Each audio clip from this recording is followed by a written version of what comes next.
Hello. I am out filming yet another video because I just have 20 minutes to get to the ferry.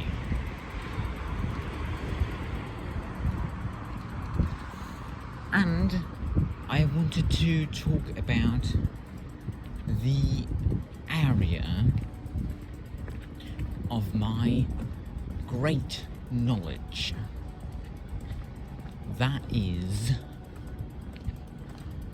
the reason I'm sorrying so much is that I have not prepared this video. I literally just started recording out of nothing. So I wanted to touch in on the rightfully sized city. Because when is a city nice to live in? I would argue, as a person who has lived in medium-sized and small cities all my life, that a greatly sized city is one where you can bike across it without major issues.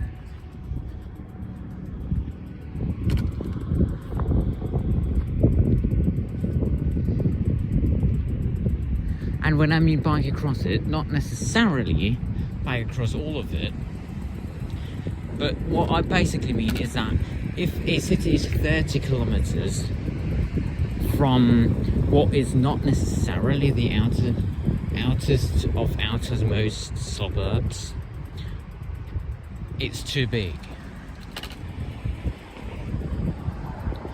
The city has a great size when it has around I would probably estimate between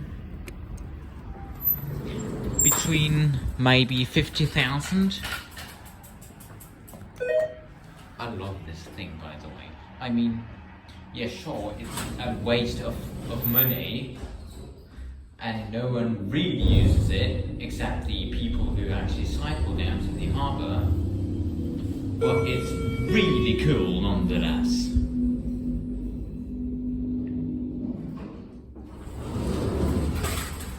Then we'll just go out like this. It's so fantastic. There is a big closed off at this hour, which, now that I think about it, it shouldn't be that.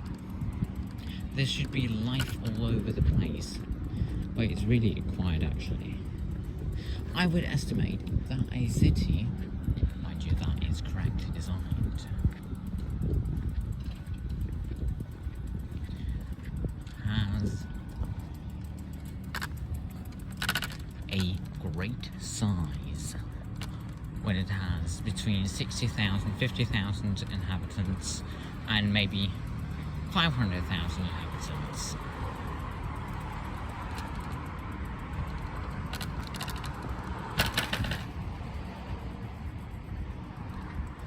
And of course I'm a lot biased here. I'm very biased about this. Perfect, we're going to wait for that. I'm very biased here because this city is 75,000 people, and the previous city I lived in was about 300,000 people. But I realised when I was in Reykjavik, I've been in Reykjavik and I've been in Amsterdam this year. Reykjavik has about 220,000 people, if I remember correctly, whereas Amsterdam has well over 1 million, maybe even like over 2 million. I can't quite remember, but I think it's quite a bit bigger than Copenhagen.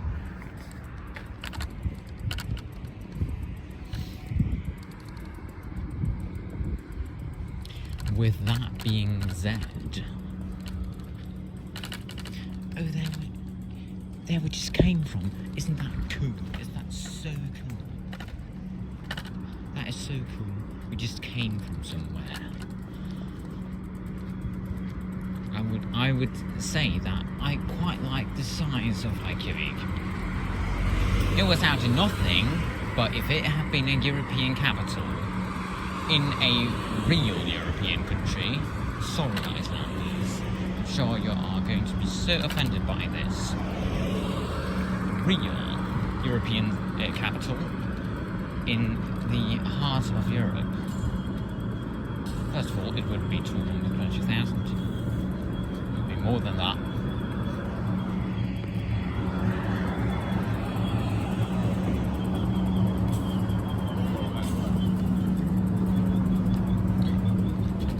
And look at how picturesque it would be if there wasn't quite as big silo in front of it. I like that quite a bit.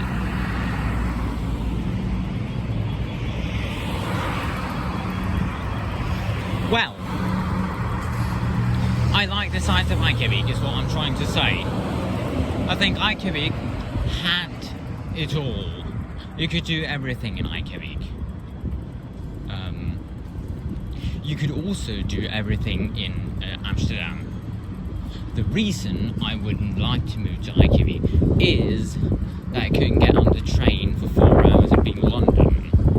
That would be the argument for moving to Amsterdam. The argument against moving to Amsterdam would be that Amsterdam is a big city, and I would argue too big, because even though the Dutch love to bike all around,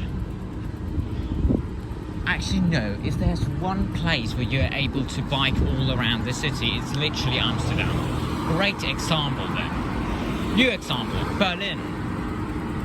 Germans suck at biking, so they're great as an example. You can't bike from one part of Berlin to another if they are completely across. That would be stupid. You would have to take the U-Bahn, or even worse, drive. And in the last couple of days I've really thought about it, and I've come to the conclusion that bicycle access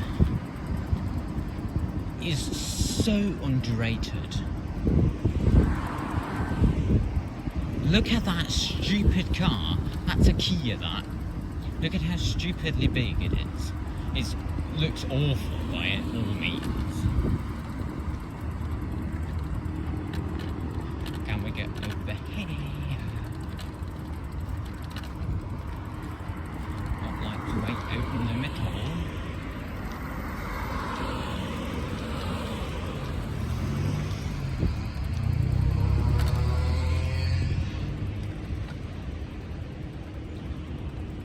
How did I actually manage to get over before? Really? I'm so great at crossing streets. Oh my god, I'm the greatest. Well, this is going to be such a bad video.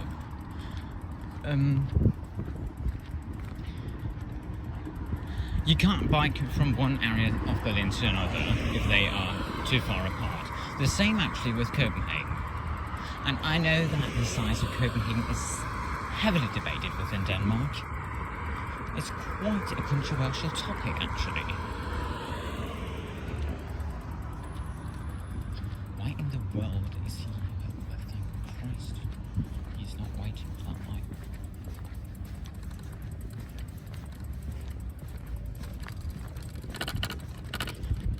Well, I'm going to now though. That is just perfect timing. Should I? No, I shouldn't. I should just wait. Well, I can't do that too. Now there's some idiot on a motorcycle. Yeah, there we have it. That's Esbjerg for you there. I hate motorcycles. That isn't a secret. I mean, yeah, if motorcycles were on the road, it would be fantastic, but they aren't, so they are terrible.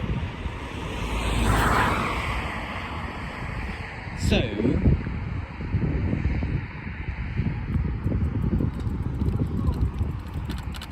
the short answer is, I think cycling distance is fantastic, and I think when a city becomes too big to be cyclable, it becomes a problem. This city is significantly worse than to begin with.